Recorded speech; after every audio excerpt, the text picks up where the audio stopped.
명도 이야기 좀 해볼까 하는데. 명도. 예, 그 명도할 때 우리가 그냥 명도 소송 이런 데만 너무 급급하다 보니까 그걸 그 손해배상 청구 같은 것을 좀 잘 활용하면 명도에 도움이 된다라는 부분을 조금 그 간과하시는 그런 경향들이 있습니다.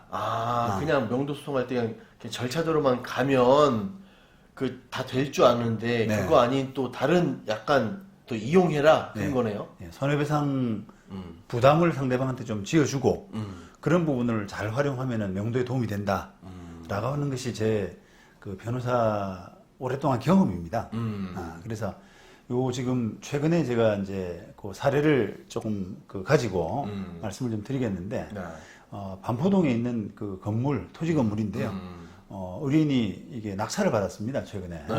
그런데 이 6층 건물인데 이 금액이 한 530억 액수가 이야 큰 거네요 진짜. 받았어요. 그래서 이제 잔금 최근에 내고 등기까지 마쳤는데 이 권리 분석을 해보니까 이 세입자들이 한 10명 가까이 되는데 이 세입자들이 뭐 다 대항력이 없더라고요. 좋은 걸 받으셨네요. 그렇습니다. 네. 저당권 설정된 이후에 다 세입자들이 들어온 사람들이라 대항력이 없는 사람들입니다. 그래서 인도명령 신청으로 다 이제 처리를 할 텐데 네. 이걸 인도명령을 하면은 뭐 한두 달 안에 나갈 거야 이렇게 또 가볍게 생각하고 그러면 안 되죠. 다른 조치를 안 해놓게 되면은 네. 이게 생각보다 더 길어질 수가 있어요. 네. 예를 들면 세입자가 한 10명 정도 되는데 어떤 세입자는 요모조모 따져서 내가 뭐 대항력도 없고 그 다음에 잘못하면 이게 손해배상 부분도 생기고 그런 부분을 감안해서 아예 빨리 나가드릴게요라고 하는 사람도 있는 반면에 네.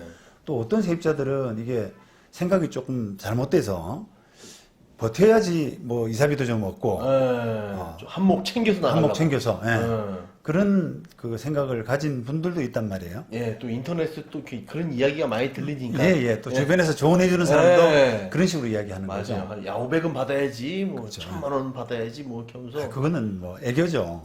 그 정도면 뭐 1억, 2억 이렇게 이야기하는 사람도 있고 와. 또 더구나 이제 시설이 많이 된 데는 마음은 이해가 돼요. 마음은 시설 자체가 뭐 수억 원씩 이렇게 인테리어 비용이. 한 상태라면 뭐 이사비 같은 거 많이 오고 하는 건 이해가 되는데 어쨌든 제일 중요한 거는 그 법적인 권리지 않습니까? 법적인 권리가 없는데 많은 금액을 요구하는 그러면서 이제 분쟁이 길어지는 뭐 예를 들면 이제 뭐 인도명령 결정이 왔는데 그거를 뭐 제대로 송달도 안 받고 살살 피해 다니고 또 뭐 우리가 명도 지연시키는 여러 가지 방법들이 있잖아요. 네. 다른 세입자를 또 이렇게 심어 놓고 이런 식으로 해가지고 명도를 이제 버티게 되면 생각보다 시간이 오래 갑니다. 그래서 제가 경험상으로 보면은 여러 가지 이런저런 세입자들이 있는데 그러니까. 그런 세입자들을 다루려 그러면 손해배상을 미리 좀 경고하는 예고하는 이게 530억에 받아서 만약 당신이 이걸 버티게 되면 그 손해배상 청구를 당신한테 할 거야 라고 하는 그런 레터 같은 걸 미리 보내게 되면 아무래도 이제 협상에서는 유리하거든요. 내용 증명 같은 걸 보내고. 그렇죠. 그렇죠. 530억이라는 그 돈이 현찰로 자기가 사지 않고 다 대출 이자가 있을 거 아닙니까? 그렇습니다. 그죠? 네.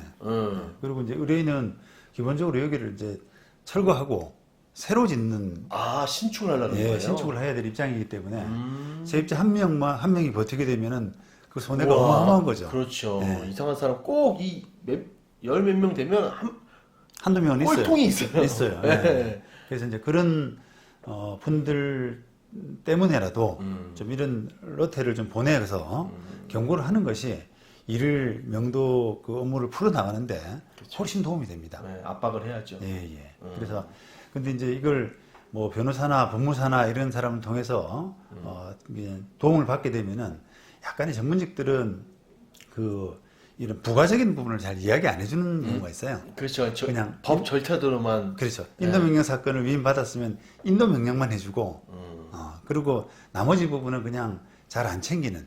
왜냐면 자기 일이 아니기 때문에. 그렇죠. 근데 그거는 어찌 보면 이제 그렇다고 해서 뭐 그거 왜 손해배상 부분을 안 챙겨줬느냐라고 법적으로 따질 수도 없잖아요. 그렇죠. 네. 그냥 그 노하우인데. 노하우인데. 네. 그리고 그거 안 해줬다 그래서 뭐 전문가들한테 손해배상 해주세요 이렇게 할 수도 없는 거 아니에요. 그러다 보니까 이런 부분들은 이제 본인이 좀 잘 챙기셨다가 본인이 전문가한테 이야기하든 아니면 본인이 스스로 하든 이런 부분을 좀 같이 병행하실 필요가 있습니다. 그래야만 좀 이렇게 의도치 않게 간단한 사건인데 이게 왜 이렇게 오래 가지? 이게 왜 이렇게 일이 꼬이는 거야? 이런 낭패를 조금 방지할 수가 있습니다. 네.